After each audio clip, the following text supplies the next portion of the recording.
तो दोस्तों, इस वीडियो में हम लोग सीखेंगे कि एयर हैंडलिंग यूनिट का सीक्वेंस ऑफ ऑपरेशन क्या है, यानी एयर हैंडलिंग यूनिट काम कैसे करता है। तो आप इस वीडियो में एक जो अहम चीज़ सिखाने वाला हूँ कि आपने देखा होगा कि एएचयूज़ में वीएफडी होता है, यानी कि उसके जो मोटर के स्पीड को रैंप अप रैंप डाउन करता है। तो वो इनपुट कहाँ से लेता है और कैसे करता है। उसके बाद में पीआईवीसी जो होता है, pressure independent dynamic control valve, उसका भी मॉड्यूलेशन होता है। तो वो कैसे करता है, उसको इनपुट कहाँ से मिलता है। तो इस पूरे पार्ट में दो चीज़ है जो कंट्रोल वाला है। एक तो वीएफडी है, वेरिएबल फ्रीक्वेंसी ड्राइव या मोटर ड्राइव भी बोलते हैं। तो ये देखो हमारा एक एचूस है। तो हवा वहाँ से आया, फिल्टर से आने के बाद में कॉइल सेक्शन में गया। कॉइल के बाद में ब्लोअर के थ्रू हमारे जो फ़ैन लगा एसी फ़ैन, वो एग्जॉस्ट फैन है, ये एटमॉस्फेयर में चला गया। इस तरह से सीक्वेंस चलता रहता है। लेकिन आपने देखा होगा इसमें फायर डैम्पर का खुलना, उसके बाद में यूनिट का तब स्टार्ट होना। तो ये लॉजिक है और उस लॉजिक को हम लोग सीक्वेंस में बनाते हैं जिससे कि उसका ऑपरेशन अच्छे से हो पाए। ठीक है। तो एयर हैंडलिंग यूनिट्स जो ऑपरेशंस है उसमें हम लोग देखेंगे कि एक रूम है जिसको डेटा हॉल बोलेंगे। उसके एचयू के ओवरव्यूज़ क्या है, मोड ऑफ ऑपरेशन कहाँ कहाँ चलाना है, सप्लाई टेम्परेचर रूम का कितना रखना है, सेट पॉइंट कंट्रोल कैसे करेंगे, और उसके बाद मॉनिटरिंग और अलार्म जो लॉग होगा, उसके बाद में इंडिकेशन लैब और सिस्टम मोड ऑफ कॉन्फ़िगरेशन। ठीक है। तो इस वीडियो में पूरा कुछ सीखेंगे हम लोग। तो अब देखो कि ये हमारा एक जो हमारा एचयूज़ है वो एचयू का ग्राफिक है। ठीक है। तो ग्राफिक में आप देखते हैं कि ये रिटर्न एयर टेम्परेचर है। तो रिटर्न एयर टेम्परेचर हमारा एचयू के अंदर में जा रहा है। ठीक है। और ये हमारा कूलिंग कॉइल है। उसके बाद में ये हमारा फ़ैन है और ये हमारा सर्विंग एरिया है। ठीक है। तो ये हमारा मेन पार्ट हो गया। तो अब हम लोग बात करते हैं कि जो एचयू का मोड ऑफ ऑपरेशन क्या है, यानी कि वो कैसे काम करेगा। तो सर्विंग एरिया में चला गया। तो ये मेन अहम पार्ट मैंने दिखाया। उसके बाद में ये देखो रिटर्न एयर डक्ट है। तो वीडियो हम लोग शुरू करते हैं। ये हमारा एग्जॉस्ट फैन है और ये सप्लाई डक्ट है, एसीडी सप्लाई एयर डैम्पर है।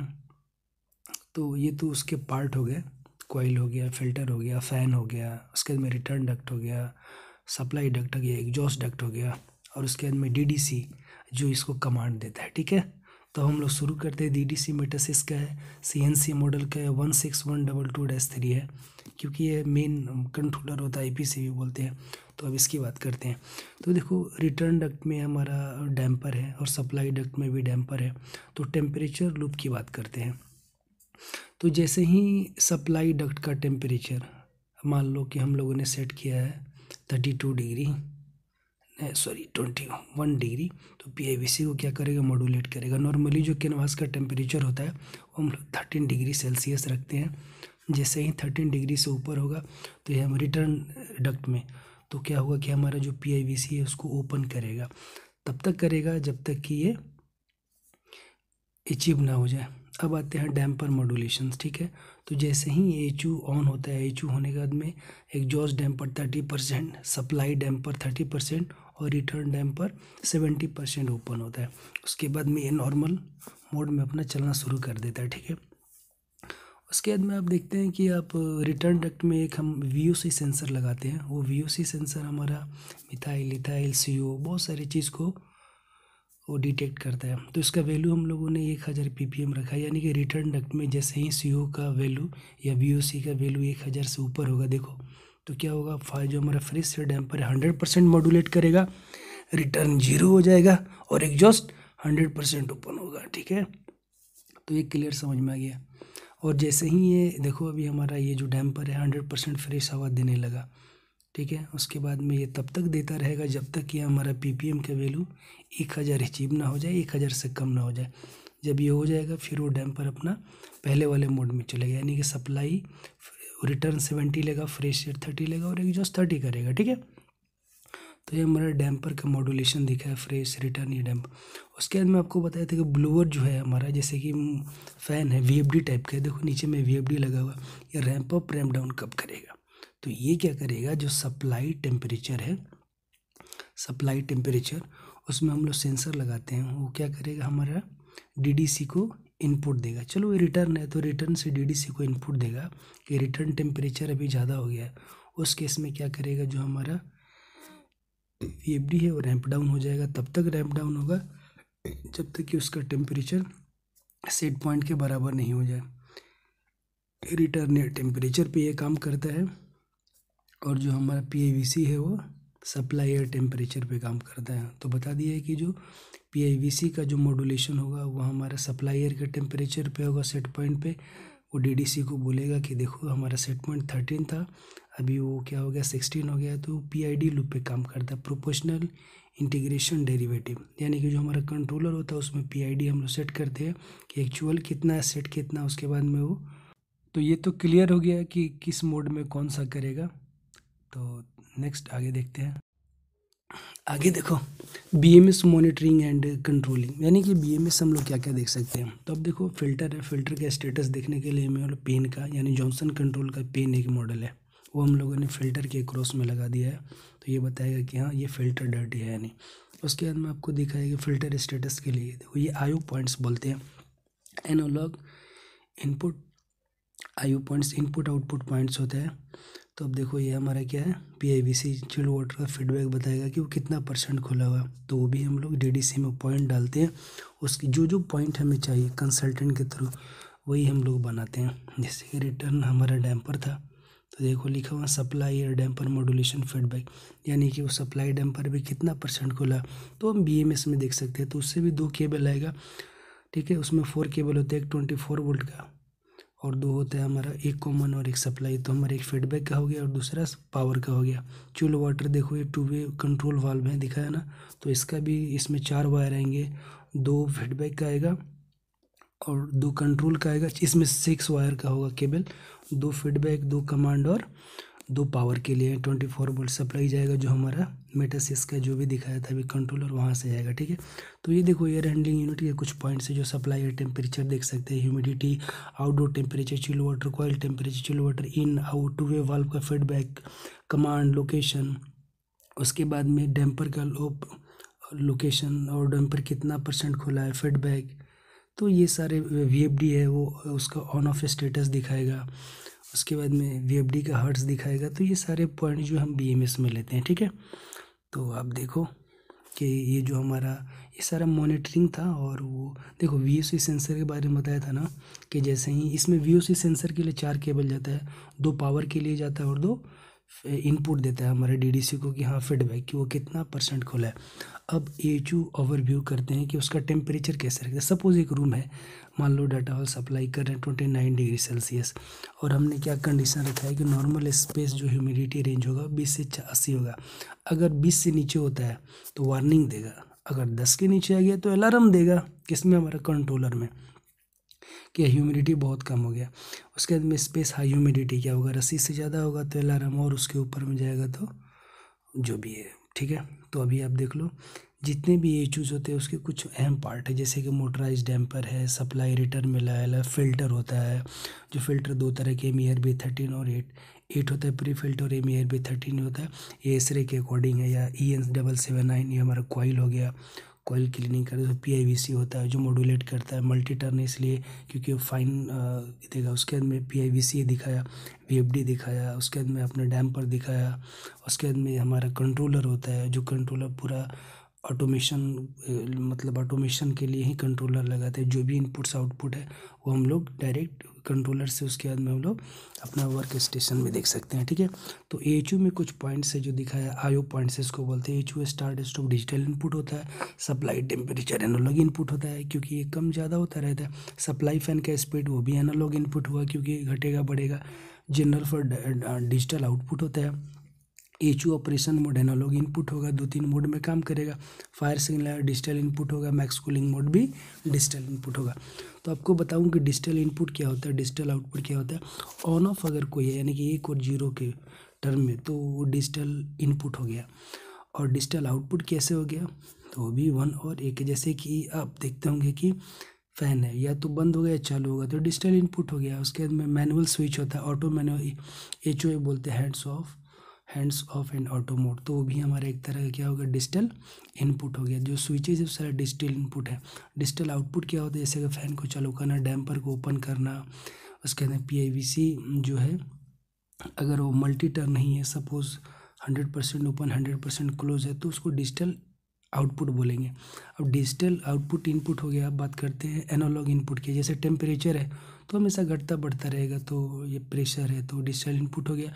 PIVC को पूरा खोलना 10% 30% है, एनालॉग आउटपुट हो गया, ठीक है। तो उसके बाद में हम देखते हैं कि AHU मोड ऑफ ऑपरेशन। इस वीडियो में हम लोग देखेंगे कि जो हमारा AHU है उसका मोड ऑफ ऑपरेशन क्या है। जैसे फ्री कूलिंग मोड है, उसके बाद में चिलर असिस्ट मोड है, फुल सर्कुलेशन मोड है। मुझे भी नहीं पता था कि ये मोड ऑफ ऑपरेशन क्या है। तो उन्होंने क्या क्राइटेरिया रखा है, क्योंकि हमारे जो AHU था डेटा हॉल के लिए था कि अगर ड्राई बल्ब टेम्परेचर 27 डिग्री से कम हो, क्योंकि 29 डिग्री हमारा मतलब कि सेट पॉइंट ही था, ड्राई बल्ब हमारा 29 डिग्री। तो फ्री कूलिंग मोड में चलेगा। क्यों भाई, जब बाहर का टेम्परेचर 27 डिग्री है, 29 डिग्री चाहिए, तो फ्री कूलिंग मोड में वही हवा आएगा, गर्म होकर के एग्जॉस्ट कराते जाएंगे, ठीक है। चिलर असिस्ट मोड में जब 27 डिग्री से ज़्यादा हो, 40 डिग्री के नीचे हो, चिलर असिस्ट मतलब कि रिटर्न हवा तो लेगा ही लेगा, बट हमारा क्या करेगा, आउटसाइड भी थोड़ा परसेंट लेगा, ठीक है। तो ये चिलर असिस्ट मोड में चिलर चलेगा, पहले वाले में चिलर नहीं। फुल सर्कुलेशन मोड में क्या होता है कि हमारा रिटर्न एयर डैम्पर पूरा खुला रहेगा, और एक जो हमारा सप्लाई डैम्पर है, फ्रेश एयर डैम्पर, वो 100% बंद रहेगा। तो इस केस में क्या होगा, हमारा रिसर्कुलेशन होगा, क्योंकि बाहर का टेम्परेचर बहुत ज़्यादा है, इसीलिए अंदर की हवा को ही रिसर्कुलेट कर दे, ठीक है। तो ये चीज़ हो गया डेटा होल सप्लाई है, टेम्परेचर कंट्रोल। अच्छा, डेटा होल के अंदर में जो टेम्परेचर वो कैसे कंट्रोल करेंगे, तो उसके लिए PIVC मल्टी टर्न टाइप का है, और सप्लाई डक्ट में हम लोगों ने टेम्परेचर सेंसर लगा दिया है, जो हार्डवायर के थ्रू हमारा कंट्रोलर में जाएगा। अब क्या होगा कि जैसे ही टेम्परेचर सेट पॉइंट से ज़्यादा हो, 29 डिग्री से ज़्यादा होगा, तो कंट्रोलर हमारा जो कंट्रोलर है वो हमारा इनेबल हो जाएगा, कंट्रोल लूप इनेबल होगा, और फिर हमारे PIVC को मॉड्यूलेट करेगा, और तब तक करेगा जब तक कि हमारा PIVC जो हमारा सेट पॉइंट टेम्परेचर अचीव नहीं कर जाए, ठीक है। उसके बाद में लिखा हो एवरेज टेम्परेचर, मतलब कि जो डक्ट है। डेटा हॉल जनरल अलार्म से मॉनिटरिंग ऑलरेडी बता चुका हूँ, जनरल अलार्म्स क्या होता है। जैसे कि प्रेशर अलार्म्स में जैसे दिखा रहा है कि अपना फॉल्ट है, ट्रिप हो गया, डर्टी फिल्टर है, PIVC मॉड्यूलेट बराबर नहीं हो रहा है, ये सारा मॉनिटरिंग पॉइंट हो गया, ठीक है। अलार्म तो आपको दिखाएगा कि डर्टी फिल्टर का अलार्म आना, जैसे कि रिलेटिव ह्यूमिडिटी बहुत ज़्यादा बढ़ गया तो भी एक अलार्म आएगा, VOC का वैल्यू भी बढ़ गया तो भी एक अलार्म आएगा। तो जो हमारा इस केस में क्या है कि जो हमारा जो भी DDC कंट्रोलर होता है उसको UPS हम लोग देते हैं, ठीक है, अनइंटरप्टेड पावर सप्लाई। जैसे कि बैटरी होता है तो बैटरी से ही उसको देते हैं, इसलिए कि एक तो लाइन नहीं रहने पे भी क्या होगा कि वो चलता रहेगा, और दूसरा ये कि इनरस करंट से बच जाता है, ठीक है। इसीलिए हमेशा उसको DC सप्लाई ही देते हैं, ठीक है। तो DC बाद में कन्वर्ट होकर AC में ही आता है, तो ये अनइंटरप्टेड के लिए कि कंटिन्यू देना चाहिए, ठीक है। तो इसमें दिखा है कि इस केस में हमारा रिडंडेंसी है, जैसे कि आपने पहले तो रॉ पावर दिया, अगर वो सपोज़ कि लाइट चली गई तो आपने जनरेटर दे दिया। जनरेटर देने से पहले उसके बीच में एक लाइट जाने के बाद में जनरेटर को चालू होने में 1 मिनट का गैप होता है, या 15 सेकेंड या 20 सेकेंड गैप होता है। उस गैप को भरने के लिए हम लोग बैटरी रखते हैं, ठीक है। Data hall AHU fan set control, ठीक है। जो हमारा जो कि लिखा हुआ है कि AHU fan shall modulate based on the direct control signal from BMS से उसको हम लोग देंगे कि 7D। जो हमारा EC फैन है, इलेक्ट्रिकली कम्यूटेड, मतलब कि वोल्टेज जितना हम देते हैं 0 से 10 वोल्ट, तो उसका जो है स्पीड है मॉड्यूलेट होता है। अगर हम लोग 7 वोल्ट दिए हैं तो 75% 50।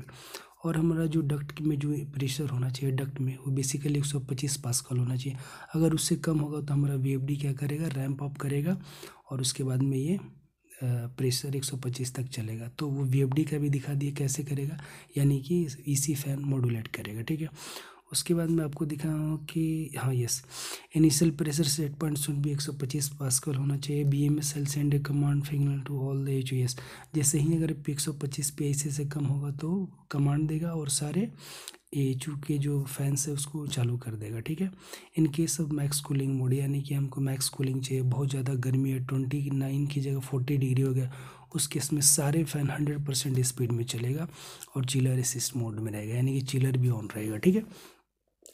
तो ये हमारा सीक्वेंस ऑफ ऑपरेशन था, और ये डेटा है जो हमारी कंपनी का है, जो मैंने पिछले प्रोजेक्ट में अमेजोन का एक प्रोजेक्ट किया था। अच्छा, supply fan failure AHU, any failure shall be generated through you will see board a small communication. Yes, अगर फ़ैन फेलियर हो गया, बेल्ट टूट गया, सपोज कुछ हो गया है, किसी केस से एक फ़ैन नहीं चल रहा है, उसको सप्लाई नहीं मिला, उस केस में क्या होगा, ULC बोले तो हमारा जो मतलब कि जो ऑन बोर्ड होता है ना, on board unit level controller होता है, जैसे कि HO, उसके ऊपर में भी एक कंट्रोलर होगा और DDC कंट्रोलर होगा। तो DDC में जो हमारा कम्युनिकेशन मतलब वो है, प्रोटोकॉल्स है, वो बैकनेट है, मॉडबस है, और भी लॉन होता है। तो अलग अलग कंपनी का अलग अलग है। तो हमारे केस में अगर आप जॉनसन का प्रोडक्ट ले रहे हैं तो बैकनेट यूज़ करता है, स्नाइडर का ले रहे हैं तो वो लोग यूज़ करते हैं कौन सा, मॉडबस यूज करते हैं, ठीक है। और ABB वाले भी बैकनेट ही यूज़ करते हैं। तो अभी देखो, सप्लाई फैन स्पीड कंट्रोल मैंने बताया कैसे करना है। The desired supply fan speed input shall be provided by the BMS based on the average requirement. तो BMS हम लोग देंगे कितना चाहिए, उसके अंदर fan speed command is common all the HO with in the data hall. उसके बाद में जो HO का जो मेन डक्ट का जो मतलब इस प्रेशर है, वो ऐसा होना चाहिए कि अगर 125 से कम है तो सारे फैन चालू हो जाएंगे, ठीक है। और ये जो फ़ैन का स्पीड हम कंट्रोल करेंगे 2 to 10 volt. Fan operate between minimum speed set during the commissioning, maximum 100% चलेगा और मिनिमम हम लोग रखेंगे कमीशनिंग के टाइम में कितना रखें। स्मोक डिटेक्शन सिस्टम, जैसे ही हमारे DDC को फायर अलार्म से सिग्नल लगेगा कि अभी कुछ फायर है तो हमारे HO को टर्न ऑफ कर देगा। Smoke detection is required to be clear manually for HO health lamp illumination. HO के अंदर में एक लैंप लगा होता है, उससे हमें स्मोक का पता चल जाता है। तो आपको पता चला कि ये वीडियो काफ़ी मुझे लग रहा है कि डिटेल्स में मैं बनाया था, इसके पहले भी छोटा पार्ट है तो आप देख सकते हैं, ठीक है। तो इस वीडियो में मैंने जो समराइज़ करूँ तो ये सिखाया है कि AHO जो होता है उसका जो डैम्पर का मॉड्यूलेशन कैसे होता है, PIVC को इनपुट कहाँ से मिलता है, जो VFD है वो कैसे मॉड्यूलेट करता है। तो आपको एक बार और बता दें कि जो PIVC का मॉड्यूलेशन होता है, सप्लाई डक्ट में टेम्परेचर सेंसर होता है और PID के थ्रू वो PID बोला प्रोपोर्शनल इंटीग्रेशन डेरिवेटिव, उसको पढ़ो, वो इनपुट इसको देगा और हम लोग सेट करते हैं उसके अकॉर्डिंग मॉड्यूलेट करेगा। VFD के केस में क्या होता है, जो हमारा रिटर्न डक्ट होता है उसमें टेम्परेचर सेंसर होता है और वो भी PID के थ्रू इसको रैंप अप रैंप डाउन करेगा। तो आपको ये बता दिया। और उसके बाद में देखा कि अगर टेम्परेचर कंट्रोल लूप होगा, प्रेशर कंट्रोल लूप में क्या होगा कि अगर 125 पास्कल से नीचे है तो सारे फैन चालू हो जाएंगे। Thank you so much for your precious time. Like, subscribe and share.